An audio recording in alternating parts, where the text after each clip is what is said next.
Justice League had a very high mountain to climb. I mean, coming off of critical busts like Man of Steel, which I think is a masterpiece, but the critics didn't, and I get it. I get it. Different story for a different time, whatever. The abomination of Batman vs Superman, the trailer edited version of Suicide Squad, and then Hope with critically acclaimed Wonder Woman. I was a little scared going into Justice League. The trailers were fantastic, but so were the trailers for Batman vs Superman. And then the Rotten Tomatoes score came out, sitting at 36%, which has a lot of controversy now with hacked accounts but whatever.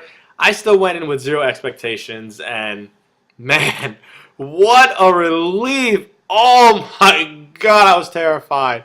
This movie was great. It wasn't perfect, don't get me wrong, I'm going to get to that, but it was great. It was relentless fun. From the opening credits, they give us so much fanfare. It's crazy. The really cool Justice League War fanfare that we got, that was probably maybe one of my favorite of the bunch, but we get so many Easter eggs all over the place.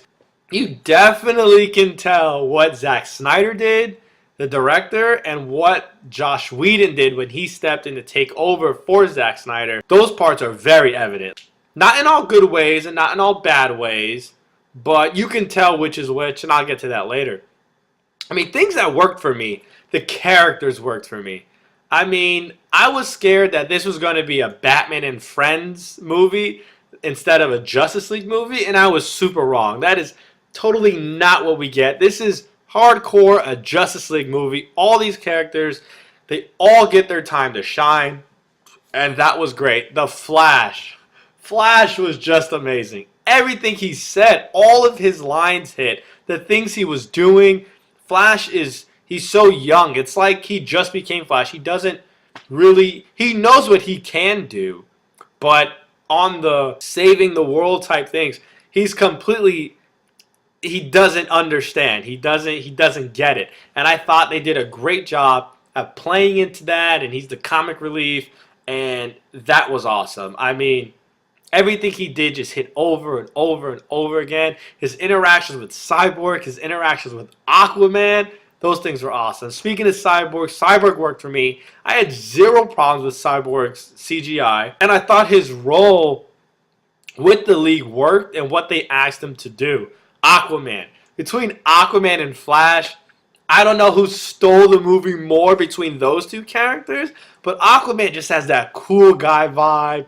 He's just super cool. He's that surfer guy, and that worked. Aquaman has a awesome scene in this movie that steals that moment, and that was great. Wonder Woman for me was hit or miss in this movie. I love the Wonder Woman movie, but like I said in that review, I felt like the Wonder Woman movie, it really harped more on the whole Steve Trevor. Steve Trevor kind of drove that movie with Chris Pine leading the way, and Gal Gadot was the naive person that kind of, I don't want to say rode his coattails, but kind of did, because Gal Gadot's not the best actress. And honestly, in this movie, I don't think she does a good job at elevating herself. And maybe there were some scenes were better than most with her acting, and I honestly think that's a Zack Snyder and Josh Whedon thing. I don't think Zack Snyder pushes his actors the way Josh Whedon pushes his actors. So I think that's who was in front of her while she was doing these scenes thing. But she's just a beautiful woman, but she just doesn't deliver her lines well to me.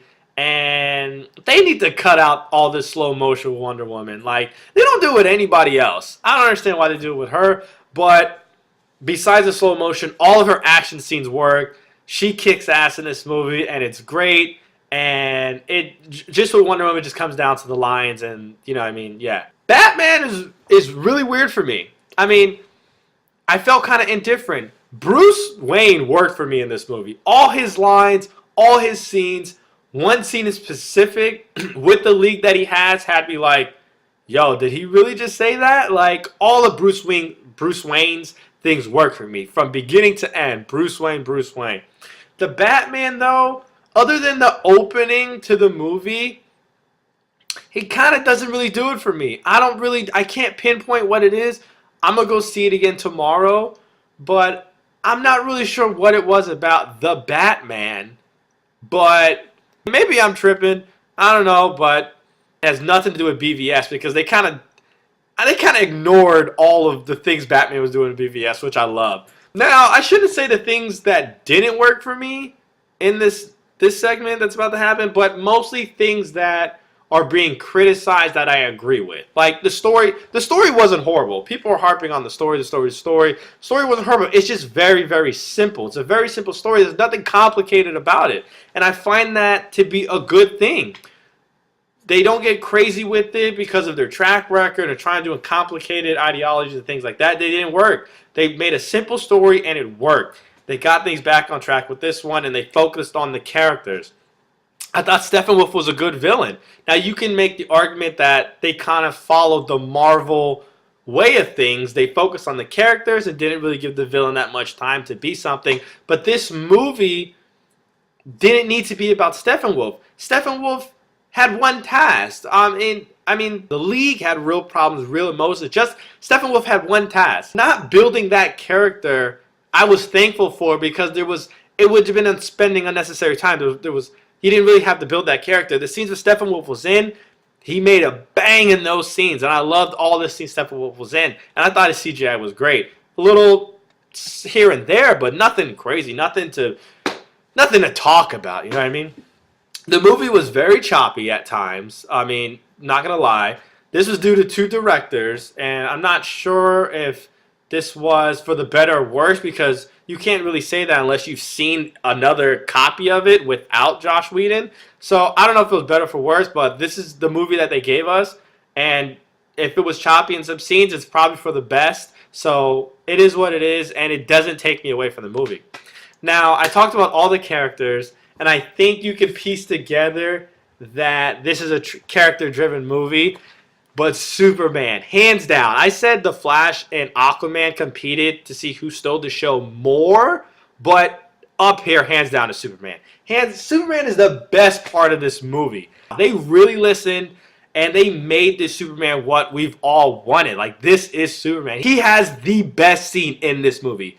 And it has to do with the whole league. And you'll know when you see this, no spoilers, when you see this scene, you're going to be like, and there's a character in the film that's also like, and you're both going to see it from the same way, you and this character, and you're going to be like, oh my God. Like, it is terrifying, but it's amazing. All in all, I enjoyed the hell out of this movie. I don't know what people are talking about. This movie is so enjoyable. It is so much fun. I am so relieved. I was so entertained, and I laughed from beginning to end. For so long, I waited to see the Justice League on screen, and I finally got it. And I think they set up so much to build on with this movie that I'm so excited to see. I'm excited to see The Flash and Aquaman, their own separate movies. I hope and I can't wait for Justice League 2 and another movie that could possibly come out in 2020, and I'm pretty excited. There's two after credit scenes. I find them both to be important. One is hilarious and gives the best fan fare ever, and one is very important. But guys, how'd you like my review, guys? Don't like, comment. Please subscribe. Let me know if you like the new way I'm doing this. Let me know if you don't. I appreciate it. I appreciate all you guys. I really do. Thank you for watching.